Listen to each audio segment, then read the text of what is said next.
Hilom di RGC na oy. Kinsa koy nag-ingon nga ang RCC tinukod ni Kristo? Ha, kinsa koy nag-ingon? Encyclopedia. Mao ni mong saligan? Daot ka di oy. Tan-awa sa kung unsa ang tinukod ni Kristo. Diha sa Biblia ang tinukod ni Kristo, mabasa nimo sa Efeso 5:27, walay buling, walay mansa, walay kunot, walay ikasaway. Gamitan ng imuhang diri Argesino. Ayaw og panglimbong man ang imuha. Tungod lang sa encyclopedia maka panghambog na ka. Panamin sa oy. Lo nimo. Hilas kay kapaistoryahon. Panamin sa mutukod ba si Kristo og palaigit, palahubog, sugarol, mutukod ba si Kristo ingana? Argesino. Ayaw na kukuwata dong. Basahan ninyo ikaduhang Timote 2:19. Ang lig-on nga patukuranan nga nagdala og marka nga ang Dios maoy nakaila sa iya ha. Nga ang mga liya sa ngalan sa Ginoo kinahanglan magabiya sa pagkadautan. Argesino, kasabot ka? Hilas-hilas uroy ka. Tungod lang sa encyclopedia makapanghambog na kamuna. Lo nimo.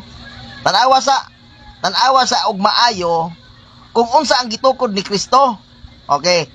Mateo 16:18 wa nganli. Way makapang-angkon ang ginsa ng iglesia ha. Pero kung Biblia mo ibasihan, Efeso 5:27 nag-ingon siya. Paminaw. Ang iglesia nga iyang pagkadad-on diha sa iyang atubangan, walay buling, walay mansa, walay kunot, walay ikasaway kamuna. Dukdukon ko ng utin nimo. Ayaw og panghinambog oy. Pagkaulaw raman taon ka Argesino oy. Pagkalaw ay og mga pulong ning alipore sa Amerikanang daot. Ilang yung kaayo nga nahalangan sila sa ato ang mga presentasyon o pagtanggal sa maskara sa ilang pundok nga piki. Nganong piki man kay kapilan ako nagibalik-balik kay ang pundok gipasakupan ining maong tawhana gitukod og mga Amerikano nya ang usa pa gyud dinha kay daot. Wala nga di pud sabta matingala nga ingon ana pud ang iyang mga pulong kay siyempre kung unsa ang punuan mao pud ang gitawag og mga bunga. Pero tubagon na to ni punto por puntos ang iyahang mga argumento kay gusto mo gyud ni inigar nga ang Santa Iglesia Katolika Apostolika Romana gitukod sa to ang Ginoong Jesucristo. Bisan pag unsaon ninyo og nigar ang kamatuuran magpabiling kamatuuran. Bisan pag moingon mo nga di mo motuo nga naay buwan pero dili mawala ang buwan kay di mo motuo. Magpabilin gyud na ang buwan bisan pag gitawag og di mo motuo.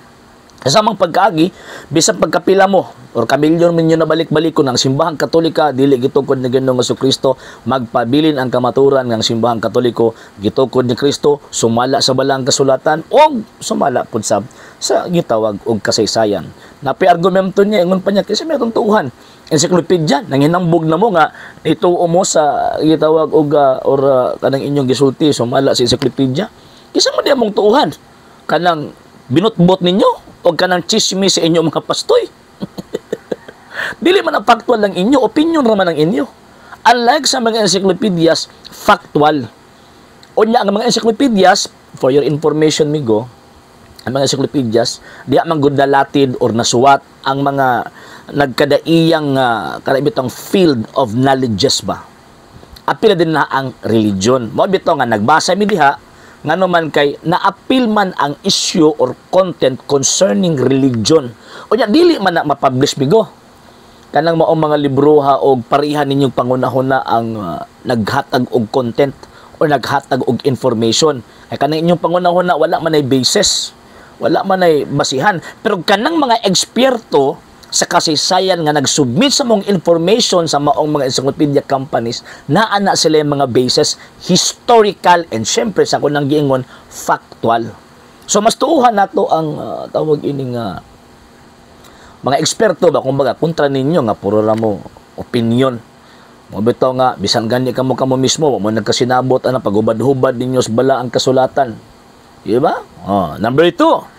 Ingon pa niya nga, magtukod ba din si Ginoong Jesucristo o tawag ini na mga badlungon? Ngano? Nagtuo po di kapod nga ang mga membro sa iglesyang gitukod ni Ginoong Jesucristo perfect tanan.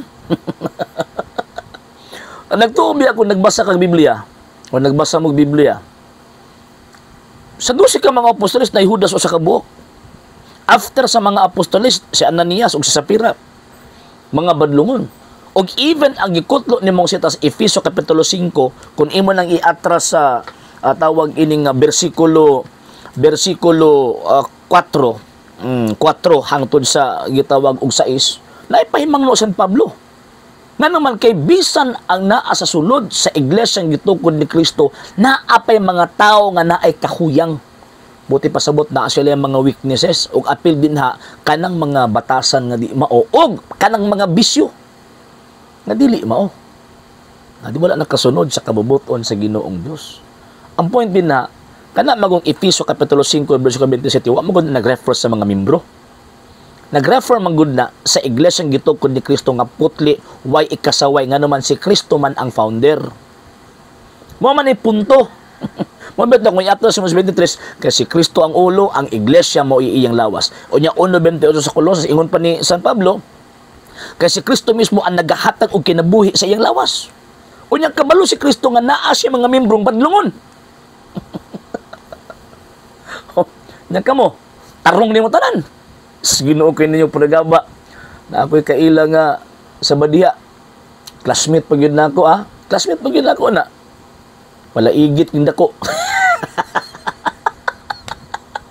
Pero ang problema ninyo, kay ikaulor ninyo. Sige, tumang-tuman sa sugo. Di daw ko numuka og karnis baboy, pero namaligya og namuhi og tawag ining baboy. Pastila na ipigiri. Di daw ko inom, pero nagpaila na sila og tawag ining kaso, kay naa sila negosyo nga gitawag og ilim nun. Nya ka na, unsa na ron? Okay ni ha? Tinud-an na yun ako ha?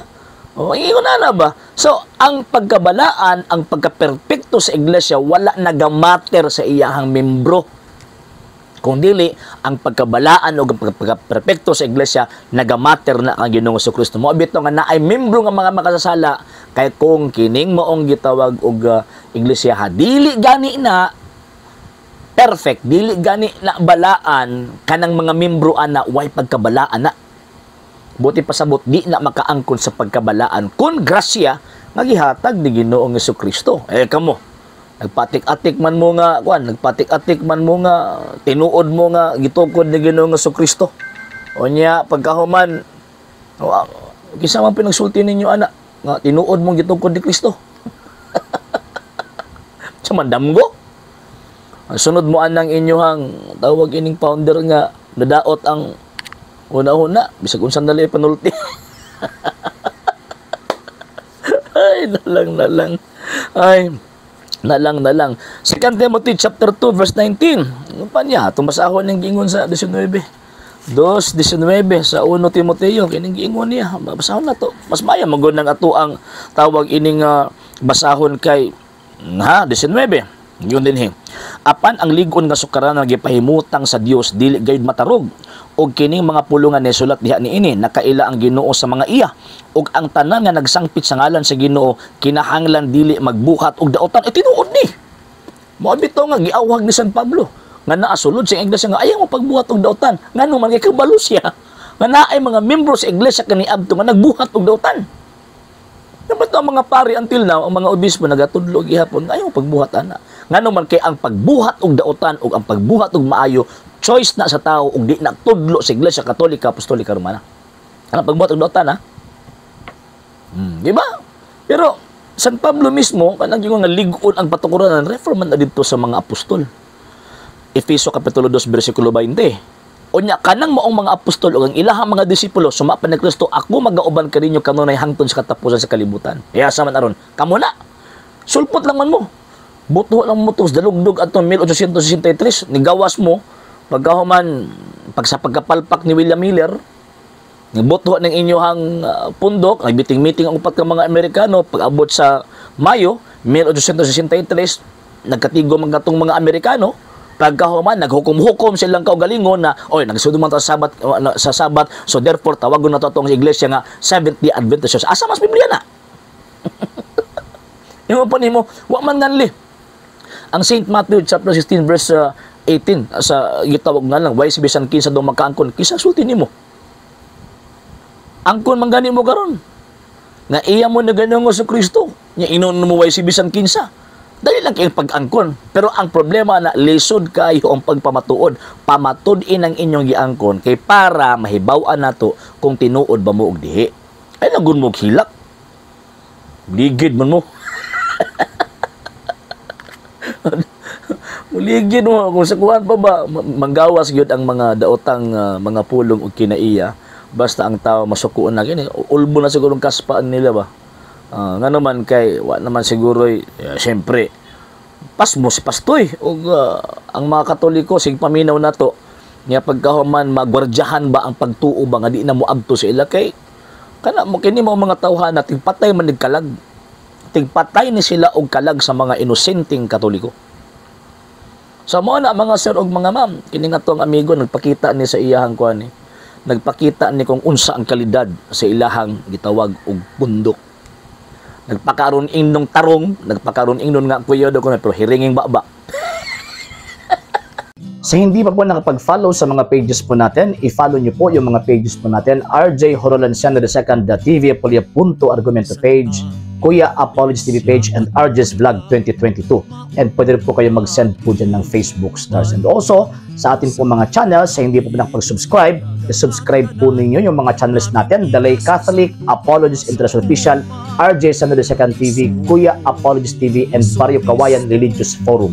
And pwede rin po kayo mag-send po dyan ng super sticker, super chats, and super thanks. And maraming salamat po sa mga kapatid at mga Katoliko na ulis pong tumutulong sa programa po natin. Maraming salamat po. Nang dahil po sa tulong at suporta po ninyo, ang programa pong ito, until now, andito pa rin po sa social media. And until now din po, nangangailangan pa rin po tayo sa tulong at suporta po ninyo dahil wala po kami magagawa rito mga sir, mga ma'am, kung wala po yung tulong at suporta po ninyo. Sa gusto pong tumulong, sa gusto pong sumuporta, pwede po ninyong ipadala ang tulong at suporta po ninyo sa pamamagitan po ng ating mga account numbers dyan po sa ating pong screen.